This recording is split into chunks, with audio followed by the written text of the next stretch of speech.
Deeper išmanusis sonaras pristato laidą Šiandien kimba.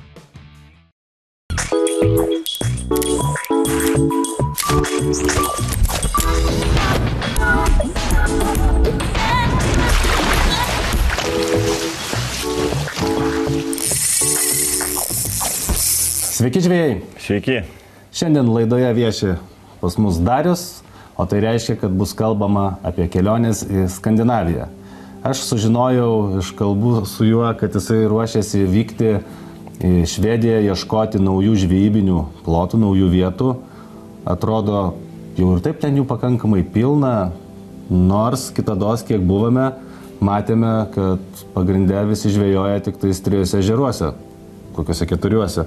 Tai ką, mažą žuvies dariau Švedijoje, tose, kur jau žinojai vietos, kas atsitiko, kodėl nusprendėjai paieškoti naujų vietų? Po praeitų metų važinėjimo kelionių tiesiog nusprendėm pasieškoti su vietiniais žvejais, pasišnekėję, nusprendėm paieškoti naujų vietų, nes pasidarė jau kaip ir toksai kolūkis. Buvo, vieni klientai nusivylė, kad tai yra, neįdomu, vis tiek tai yra ir atostogos, ne tik, kad žvejyba būna, kad ne tik tai yra mėsos mušimas, o kiti nori ir atostogų. Tai dėl to ir nusprendėm, kad surasti kitas naujas vietas, naujus ežerus, pasitarėm, pasišnekėjom su vietiniais žvejais, vietinių parduotuvių ir mums davė informacijos apie naujus ežerus, kur yra tikrai visa žuvis yra, dėl to ir nusprendėm pratestuoti. Kiek atsimenu, po paskutinio karto sykų gaudimo, tai Palapinių miestelį pamačiau panašiai, kažkas kaip pas mus Kalvarijų turguje žmonių buvo ir iš tikrųjų tas toksai pojūtis ypatingai atvažiavus pirmą kartą atsidurti tokiam kolūkyje, tokiam turguje tikrai nėra maloniausias, nes tikėsi važiuodamas į šiaurę pabėgti nuo žvejų srauto, nuo žmonių kiekio. Ir staiga papuolė į hopą. Taip. Ant ledo tikrai daug ekečių ir neteko ne vieną kartą ir žmogus yra įkritęs į eketę, nes eketės jau būna. Tiesiog tai yra jau darosi nemalonumą. Sužinojęs, kad Darius lekia ieškoti naujų medžioklės plotų, tikrai mielai pasijungiau, dėl to, kad daug įdomiau yra važiuoti į nežinomą vietą, ieškoti naujos patirtis, naujos kažkokios tai sistemos ir pats, kai atrandi, visada daug smagiau yra ištraukti žuvį, negu viskas būna patiekta ant padėklo. Tai, kad pirmą dieną mes nuvykę ant pirmo ežero, pasirinkome tiesiog artimiausią, kur mes gyvename ežerą, girdėjom, kad ten yra ir palijų, ir margųjų upėtakių. Pasiėmėm klasikinius savo tradicinius įrankius, tai pagrinde buvo lemputė, blizgė, šitą avižą, ten kažkokia tai parišta viena kita musė. Taip. Klasikinė palijų tokių daugiau gaudimo sistema yra. Ir pasiskirstę vieni taip, kiti taip, pradėjom gręžti eketės ir pirmą dieną aš vieną ešerį, man atrodo, ištraukiau. Nepasisekė mums. Jo, nepasisekė visiškai, nes pirmas reikalas patys, pats matei, kad atvažiavom į Švediją, kur tikrai šiais metais labai gausus sniego, prisningė sniego, nueiti iki tam tikrų taškų, kur mums buvo švedai davę, mes nesugebėjom.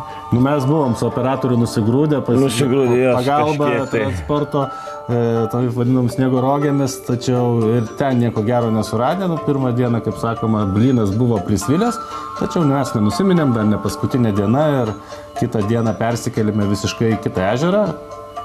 Tas iš tikrųjų ežeras ir buvo tikslas mūsų pagrindinis, kuriame yra, pasak Dariaus, visa žuvis. Tai tiek ir margasis, ir vaivorykštinis upėtakiai, palijos, kelių rūšių, kiršliai ir sykai, neskaičiuojant ten visokių lydekų ir ešerių.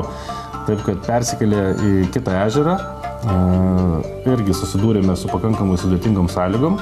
Daug sniego, daug po sniego vandens, didelio minuso Švedijoje tuo metu nebuvo, kad taip laikytų 20-30 laipsnių kokias 2 savaitės. Ir ėmėme pirmą įlanką ir po kurio laiko sulaukėme ir pirmųjų kibimų. Pirmi kibimai, upėtakiniai kibimai buvo. Labai atsargus, nes iš pradžių pats matėjai, kad tie kibimai buvo, galvojom, vėlgi kaip ir pirmą dieną užsirojame ešeriukų ir vėl tas pats, vėl ešeriukai, tokie kibimėliai, kurių net pradžią net nekirsdavo. Taip, aš irgi nekirtau, 5 kibimų nekirtau ir gal paims. Taip, kol gal vėliau išsiaiškinom, kad čia yra tikrai upėtakiniai kibimai, kurie, šiais metais jie tikrai labai atsargiai ima. Jie ragauja ir nelabai nori jų.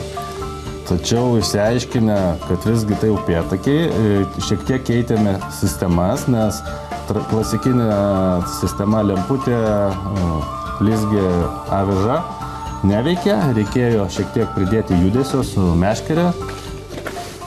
Pirmiausia, kaip matote, yra tokia sistema, didelė aviža ir konteineris skirtas tabletį, bliūdbombėtį. Jinai tikrai turėtų čia suveikti, nes kiek žinau, pagrindinius eksperimentus ir darė ant vaivorykštinių upėtakių.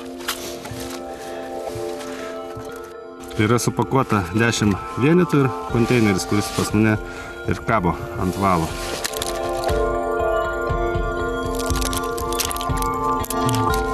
Išsiaiškinę plius minus, ko žuvis nori, kada jinai kimba, ir buvo jau tikrai tikslinė upėtakių žvejyba. Pasirinkome grinai vaivorykštinius upėtakius gaudyti, į juos visas buvo fokusas ir pasiskirstę šiek tiek dar ir skirtingomis tomis avižomis, bet plius minus į tą pusę pradėjome sulaukti dažnesnių ir rimtesnių kibimų bei egzempliorių.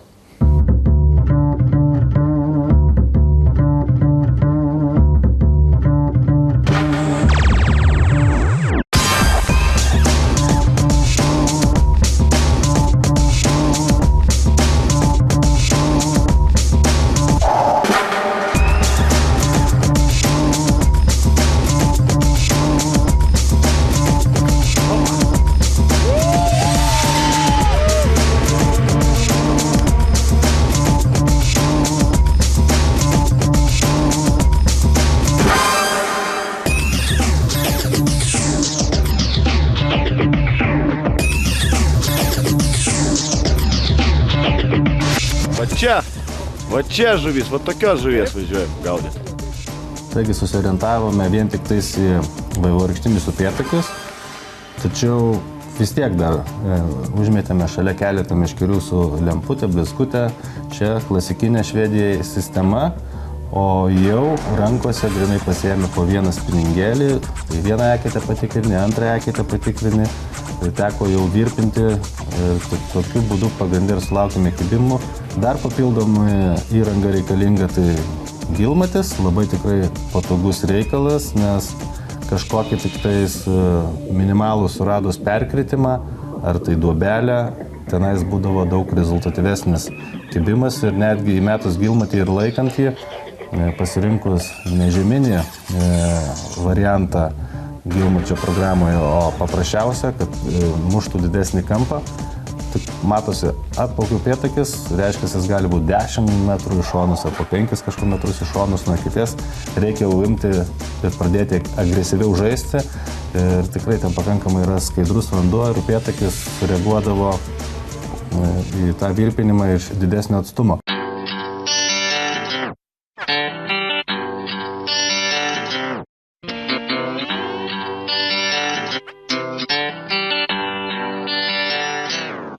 Dar naudojame papildomą vilioklį, tai yra bliūdbombėtės, tai yra traktantas, kuris skleidžia tam tikrą kvapą. Ir tikrai po truputį mes jas testuojame ir galime pasakyti, kad bent jau tikrai nebaido, o per tokią silpnesnį kibimą bičiuliai, kurie buvo užsidėję šitus konteinerius, sulaukė daugiau kibimų ir pagavo daugiau žuvies. Nežinau, kol kas man tai yra keista, tačiau kelinta žūklė vis praktiškai baigiu įsitikinti, kad tai yra veiksmingas pakankamai vilioklis ir tikrai jį užsikabinti daug, kaip sakoma, nekainuoja nei pastangų. Jis tikrai netrukdo. Nei energijos, tiesiog paprasčiausias konteineris uždedamas ant valo, su stop mazgais pristabdomas, kad nelaksytų po visą jūsų sistemą ir taip tikrai pakankamai aktyviau reaguodavo žuvis į tokią sistemą negu lemputė su blizgutė arba plika viena aviža.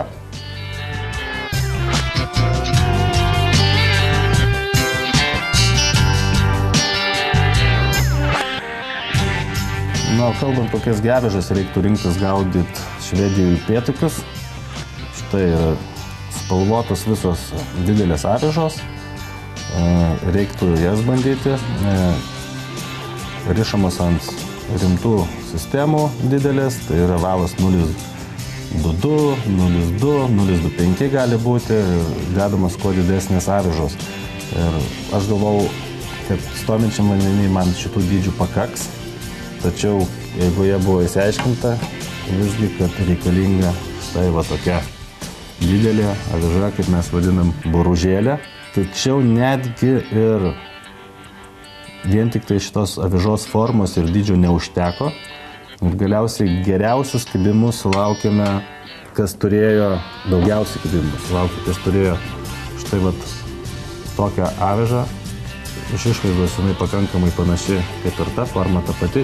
Tačiau atkreipkite dėmesį, kitoj pusėje padažymas yra oranžinis ir užklijuota akytė.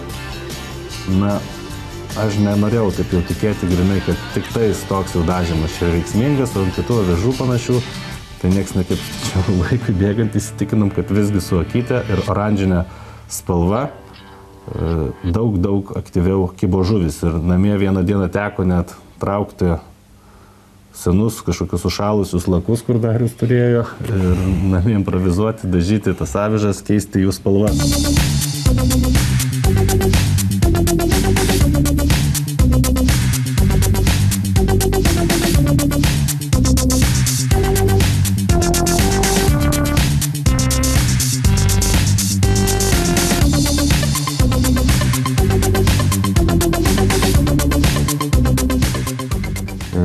Savaime suprantama yra kolektyvinis darbas, visada reikia pribėgti, padėti ištraukti, nes kai valas ypatingai storas, tai gali nusipjauti į eketės šonus, nes šaltis tikrai buvo nemažas ir greitai ledu pasidengdavo kampai eketės ir jie tiesiog veikdavo kaip peilis, kad reikdavo prilaikyti su pirštu šiek tiek, kad visada valas būtų per vidurį eketės ir tik tais kolektyvinio darbo pagalba pavykdavo tos išimti gerus jau egzempliorius.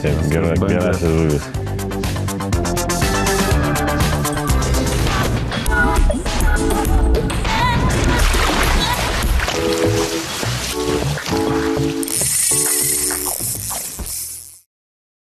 Deeper, išmanusis sonaras, pristato laidą Šiandien kimba.